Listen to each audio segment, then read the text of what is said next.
Lulu et Croy présentent ces histoires en audio où c'est toi le héros. Décide de la suite de l'aventure à la fin de chaque vidéo. L'amphore brisé, épisode 1. Un soir de week-end, Lulu et Croy dînent dans un restaurant grec avec leurs parents.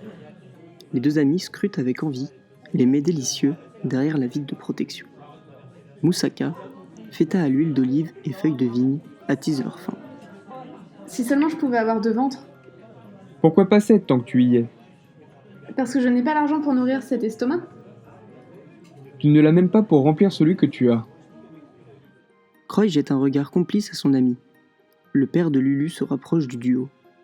Lulu, Croy, allez vous nettoyer les mains au lieu de faire les yeux doux aux pâtisseries. Et qu'est-ce qui te fait dire qu'elles ne sont pas déjà propres, papa? Des traces sur la vitrine, peut-être? Lulu et Croy observent en effet les traces de doigts sur la vitre. Tu as raison, on va les laver. En plus, c'est important pour ne pas transmettre les mauvais germes. Absolument. Lulu et Croy se dirigent vers les toilettes. À l'intérieur, du carrelage aux teintes bleutées habille les murs. Des mosaïques helléniques représentent les terres lointaines de la Grèce, avec sa mer d'huile, ses champs d'oliviers et son soleil de plomb. Alors qu'ils se lavent les mains, Lulu remarque dans le miroir un vase posé sur un piédestal derrière eux. Regarde! Elle s'approche, bientôt rejoint par Croy. Sur l'objet, des dessins semblent raconter l'histoire d'un centaure, prisonnier de Satyre, et de 2 jeunes héros aux habits disparates. Tu penses que c'est un vrai vase de l'Antiquité? Ça s'appelle une amphore, et ça m'étonnerait. Les vrais objets sont dans des musées, pas dans des toilettes de restaurants. Croy retourne se sécher les mains, alors que Lulu reste intriguée par les dessins. Elle ose approcher sa main pour le toucher. Non, ne touche pas, Lulu! Surprise, Lulu fait chuter l'amphore de son piédestal. Elle se brise à terre, de la poussière s'élève de l'objet brisé et arrive jusqu'aux narines du duo. Tu m'as fait peur, heureusement ce n'est qu'un faux.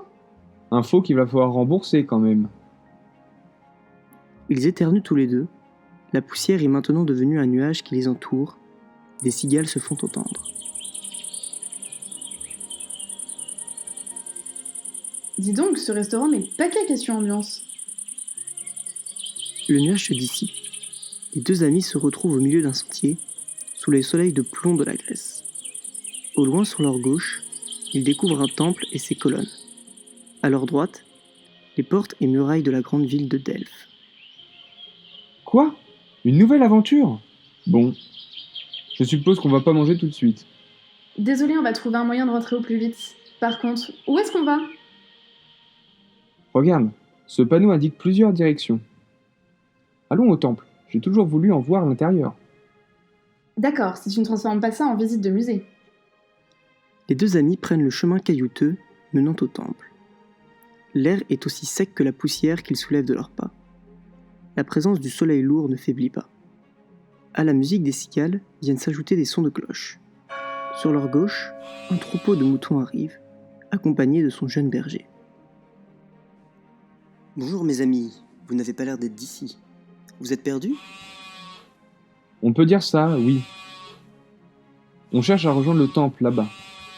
Croy pointe son doigt en direction de l'édifice. Le temple d'Apollon? C'est l'endroit idéal pour les hommes perdus, mais il est surveillé par des gardes. Apollon? Oui, Apollon. C'est le protecteur de la ville de Delphes, et ce temple est là pour lui rendre hommage. Donc nous sommes bien en Grèce antique? En Grèce antique? Vous voulez dire en Grèce tout court, non? Oui, en Grèce tout court? Lulu et Croy échangent un regard complice. Comment peut-on atteindre le temple s'il est gardé alors? Vous avez 2 options, la manière forte ou la ruse. Laquelle vous conviendrait?